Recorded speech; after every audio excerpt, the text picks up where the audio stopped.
Fran and I had twins. They were born in 1976, boy and a girl, Kevin and Carla. Carla was beautiful, literally beautiful, brilliant, creative, but she had died. And that's what launched us into suicide grief. The day he died, he was talking to me, but I knew his energy was weird. And he said, "I love you, Mom." And that was the last thing I ever heard him say.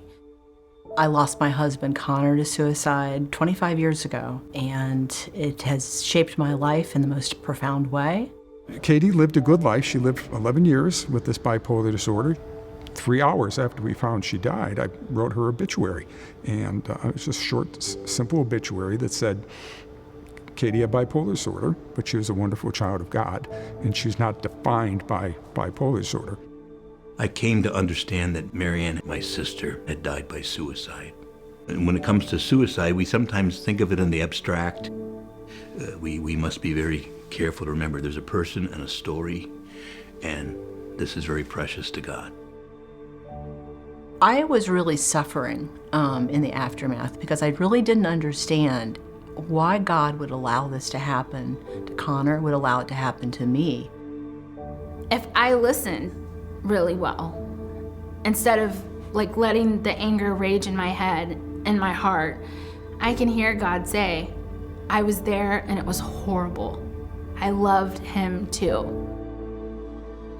There is a special kind of suffering that comes with suicide loss that actually the church can minister to by allowing us to know and to be reminded that Christ is always with us.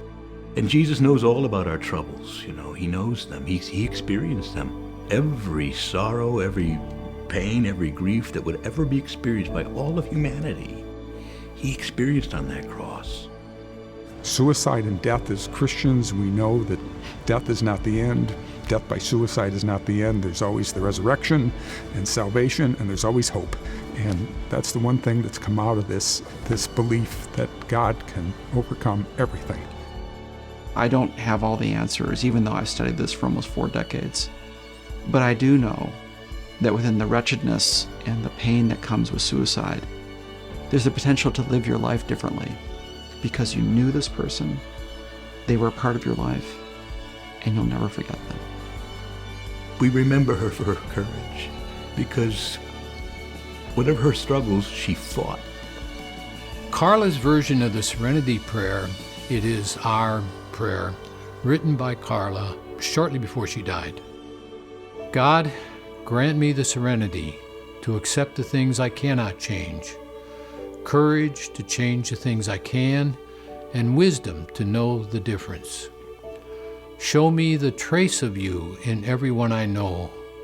Gently turn my gaze back home toward simplicity, grace, and gratitude. Remind me that we are all imperfect, holy, and free. Open me to know and embrace your peace. Amen.